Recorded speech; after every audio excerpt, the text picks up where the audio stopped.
So a couple of you have been asking how much is this trailer, how to build it, and just little questions like that of what I use and all the materials for that. What I used for just the basic frame, which is along here, is this L-shaped piece that I found at Canadian Tire. It's about 1/2 inch up here, about 3/4 over here. Worked out perfectly, made it look just like a trailer.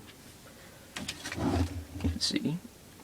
What I used to keep it squared, make it all look perfect, is I took that piece that I had, this stuff right here, just cut it down to about 1/2 inch, 3/8, and put it together by just getting some little screws with nuts and capping them out like that, just keeping it tight. Used some thread lock, blue, doesn't matter if you use red, because I mean if you want to keep it solid, right? Used the same method that I did for the corners for the wheel wells. Did it at every corner, and I also did it for the part up here. Kind of wish I knew the name. For the tires, I have just what came on my SEX10, which are the flat iron 1.9 Pro lines. For putting it together, it's just pretty simple. It's a long screw that has threads at the end, and then just some lock nuts at either end just to tighten it so that it's extremely durable. I mean, I haven't had a problem with it yet. For keeping the boards on, which these boards right here, I actually just took a 2x6, ripped it down to 3/8 a piece, got myself 10 pieces out of it. I mean, however you're gonna make, it's gonna work. You just have to cut around like that if you are not planning to weld it. And what I kept, how I kept all these boards on was this piece right here, which is just held together by pretty much the same screws that I have in the corner here, but they're just a bit longer, so they run through the whole body. And I'll probably Dremel these off. I mean, I really don't need this part, it's kind of getting in the way. Did the same on this side too. Flipping it over.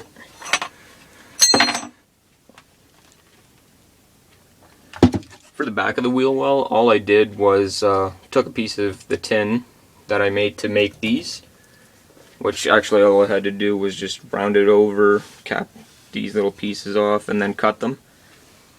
All I did with this, just kind of traced it out on a piece of tin, cut it, and then before I actually cut some of the parts to it, I just made these little tabs kind of at the top sticking out this way, just bent them over and stuck them in behind and then bolted them together like that.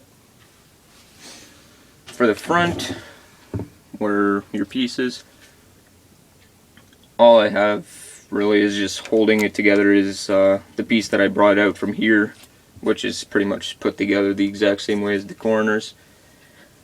It's just these long screws that you kind of had for the same for right here for holding the boards on. Just had them run through, keep them square, make sure you have it along this way going into a V.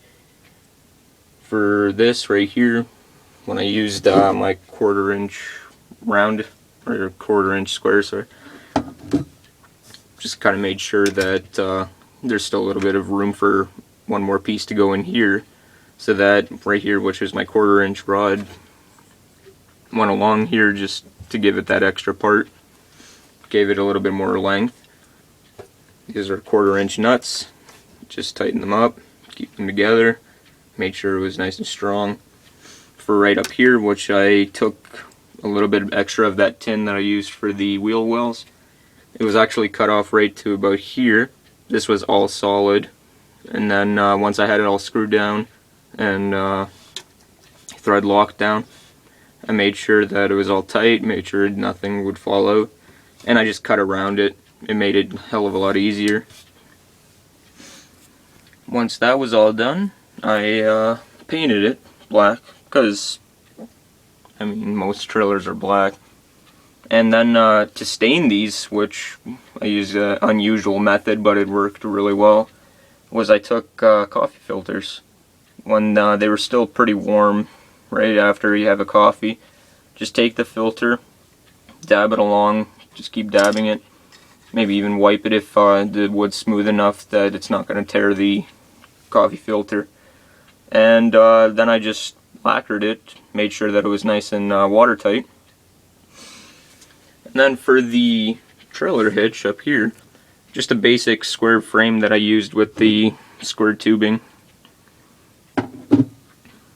Ran one piece down just for the height properly in place, and just used a little bit of extra piece of metal that I can run something through to make the two attach to each other. This paste right here, picked it up for 10 bucks. It's metal and aluminum paste. Pretty much just keeps it together just so that nothing breaks off or anything like that. It's pretty solid, haven't had a problem with it. I would suggest welding it though, because this does not hold as long as you would think. It's kind of taking me off now, but whatever. It's 10 by 20, so I mean you can fit your HPI Sprint 2 Flux or your E10, whatever kind of drifter or car you might have, and some axial products, maybe the Wraith. We've put the Wraith on it before, and a little bit big, but I mean not too much of a problem, we can still fit it on. And that's it. If you have any questions, just leave it in the comment box, I'll get back to you.